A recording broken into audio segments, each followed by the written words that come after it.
Ang nakakalason na panikin.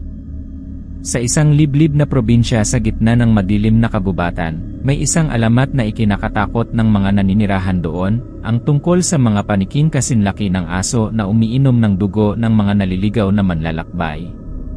Isang gabi, si Mang Luis, isang magsasaka, ay naisipang maglakad sa kabubatan upang maghanap ng kahoy panggatong. Habang lumalalim ang gabi, unti-unting bumalot ang makapal na hamog at tila lumalamig ang paligid. Bigla niyang narinig ang kakaibang tunog, tila pumapagitna sa alingawngaw ng mga dahon ang malalakas na pagaspas ng pakpak. Nang itaas niya ang kanyang lampara, nakita niya ang mga aninong lumilipad sa itaas ng mga puno. 1, 2, hanggang 5 malalaking paniki na may pulang mata at mahahabang pangil. Bigla silang sumugod kay Mang Luis. Napasigaw siya habang pilit na ikinukubli ang sarili, ngunit nahulog ang lampara at nagdilim ang paligid. Kinabukasan, natagpuan na lamang si Mang Luis na walang malay, maputlang maputla, at halos walang dugo sa kanyang katawan. Ang kanyang leeg ay may bakas ng matatalim na kagat. Mula noon, walang nangahas na pumasok sa kabubatan kapag sumasapit ang dilim. Ang mga paniki ay nanatiling alamat, ngunit ang mga katawan ng mga nawawalang manlalakbay ay patuloy na natatagpuan, lahat ay may parehong bakas ng kagat. Matapos ang insidente ni Mang Luis, mas lalong naging tahimik ang baryo. Wala nang naglakas loob na pumasok sa kabubatan sa takot na makaharap ang mga mabagsik na paniki. Ngunit isang araw, ang anak ni Mang Luis na si Cardo, isang matapang na binata, ay nagpa siyang tuklasin ang katotohanan sa likod ng alamat. Bitbit ang isang lumang lampara at itak, pumasok siya sa kabubatan ng dapit hapon.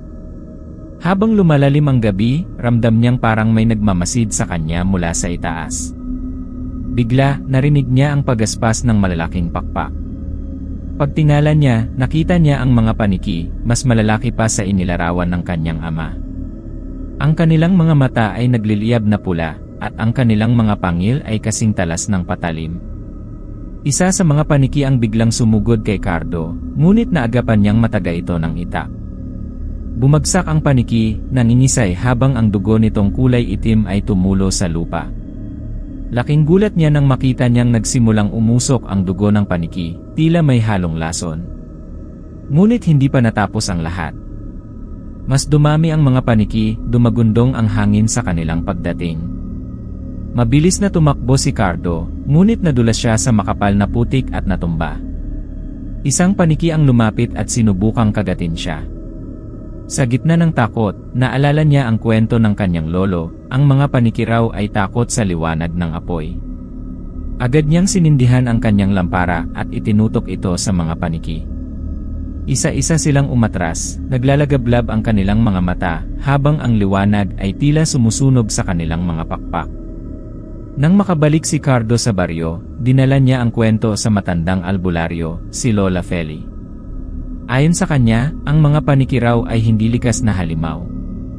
Sila ay dating mga tao na isinumpa matapos lumabag sa isang lumang ritual ng kalikasan. Ang tanging paraan upang mapawi ang sumpa ay sunugin ang lumang puno sa puso ng kabubatan kung saan naninirahan ang mga paniki. Kinabukasan, nagtipon ang buong baryo. Pinangunahan ni Cardo at Lola Feli ang pagsunog sa punong sinumpa.